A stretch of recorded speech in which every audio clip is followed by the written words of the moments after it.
Hey fans, right, just back from a workout and I've just managed to escape the rain, so I'm just gonna chuck in this review comparison video on these Brooks trail shoes today, so keep watching.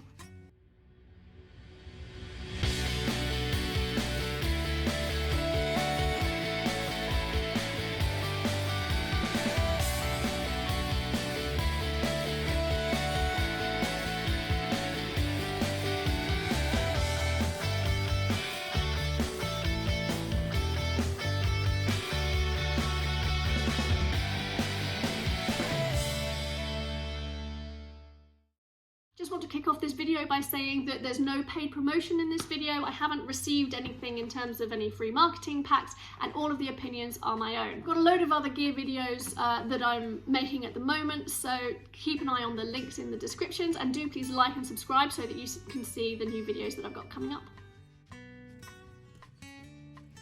So, starting off with the Brooks Catamount, the price is £140, British pounds. The weight of one women's shoe is 250 grams, so on the lighter side. And the lugs are 3 to 3.5 mil, so a little bit less aggressive than what you might normally see on a trail shoe.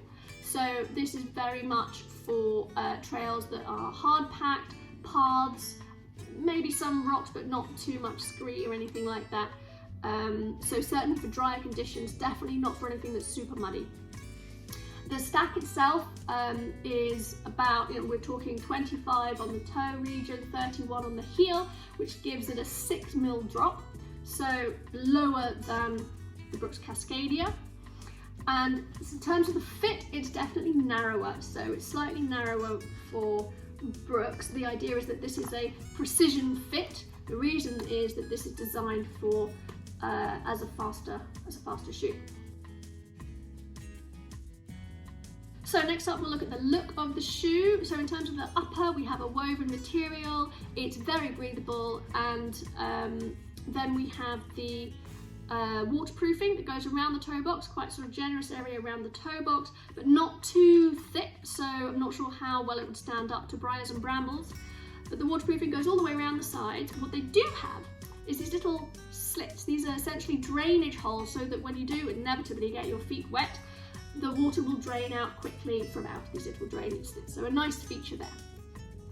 In terms of the inner, it's a neutral shoe, nothing too special there. It's fairly neutral, no fancy insoles.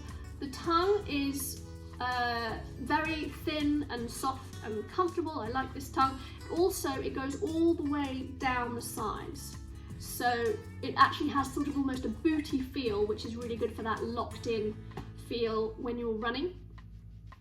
The laces are box standard laces, nothing special there, but it does come with a little stretchy band so that you can tuck in the laces, which is always handy, much appreciated, Brooks.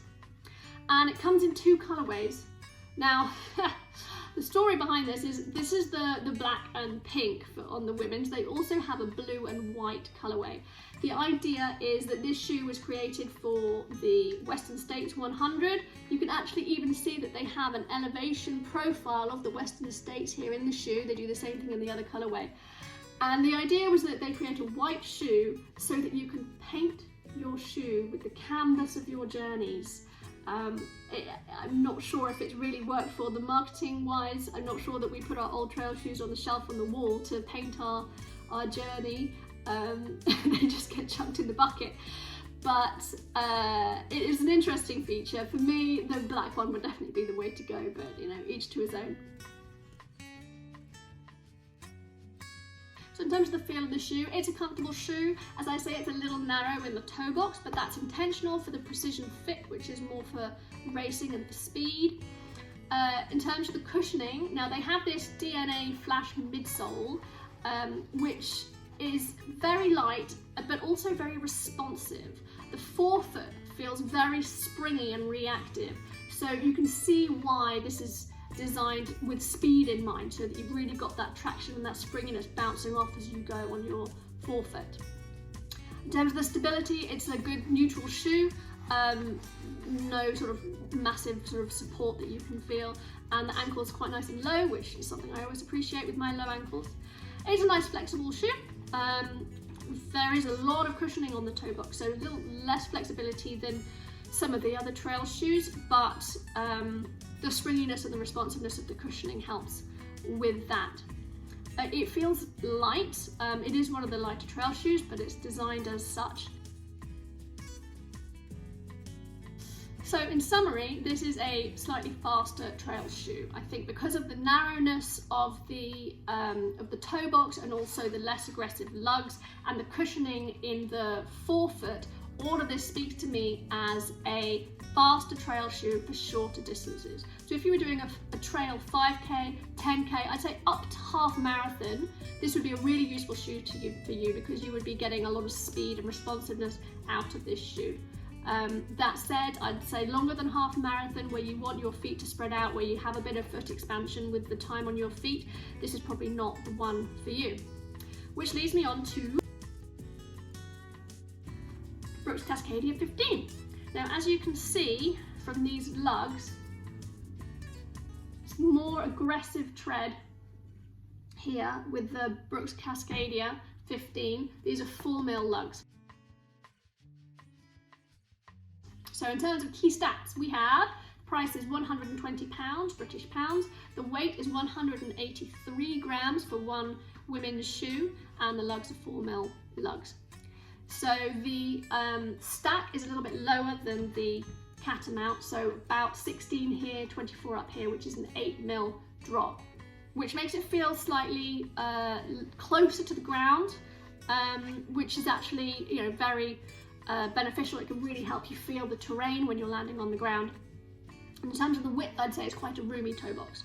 Not crazy wide like, say, a Merrell MTL Long Sky, or maybe even the Inov-8 TerraUltra G 270s, but still quite nice and roomy. So in terms of the look of the Cascadia 15, we have a 3D fit print upper, which is a monoloop mesh, which is fancy talk for a woven material that's really breathable. I hate when they use all these technical terms and these fancy pants words. Basically, it's really breathable and it dries really quickly, so that's really useful. The inner itself is a neutral shoe. I say there's a little bit more support on the arch, but not crazy. The tongue is very squidgy and soft, doesn't dig in anywhere, and it does connect all the way down to the sides, which is useful for that locked in feel. Not quite as locked in as it is with the Catamount, but still it helps with the fit. In terms of the lacing, we have standard laces. They do have that springy band to tuck the laces into again, which I appreciate, and there are 3 colorways with this one. This one is the black and dusky pink, I'd call it, but they have a few other colorways as well. One other point to note is they have some attachment points for gaiters, which is useful. And have I talked about waterproofing? No. Okay, so waterproofing of this shoe, much better than it is for the Catamount, purely because this front waterproofed area around the toes, if you can see the difference, this is much thicker, and I think this will help a lot more with any wear and tear in terms of briars and brambles. And again, as the Catamount, the waterproofing goes all the way around the side, but you get these drainage slits, which really help with the drainage and for drying out your feet as fast as possible. So with the material and the drainage slits, these drain really nicely. And in terms of the feel, these feel really comfy. The roomier toe box really helps. Now the cushioning, they have this Bio-Mogo DNA foam, which basically means it's really cushioned. It's nice, I would say it's plush, sort of quite squashy, quite squishy cushioning. If you're used to a Brooks Ghost or a road shoe that is particularly cushioned, say, you know, like a Nike shoe or something, you will notice that this is relatively more cushioned than some of the other trail shoes, like a Salomon, for example. So because of that, it's less responsive, but you do get comfort. So when you're out on the trails for longer hours, longer distances, and you feel like you might want that extra cushioning because of the time on your feet, this would definitely be a good bet for you. This one is it also works for longer distance. It's more cushioned, it's if you've got more time on your feet, I would say this is a better all-rounder. It's less responsive, but you do get comfort. It's a flexible shoe, it feels good, the roominess helps, and the stack being relatively low does mean that you can feel the terrain on your feet, which is really nice. So ultimately, what's my summary? Well, I'd say if you're doing shorter trail races or you're wanting to get faster times where you want a more responsive shoe, the Catamount is the shoe for you. Bear in mind it's a slightly lower drop at 6 mil, so that's still relatively high, but a bit lower than the Cascadia 15. If you had time on your feet and you wanted something more cushioned or you were going for longer distances, this would be a very good trail shoe for you. It's worth pointing out that £120, this is one of the lower price points for a distance trail shoe. So as an entry point, this is a really good all-rounder. The 4mm lugs will serve you well. The cushion will be good. It's a nice high drop if you're transitioning from higher drop road shoes, if you're new to trail running.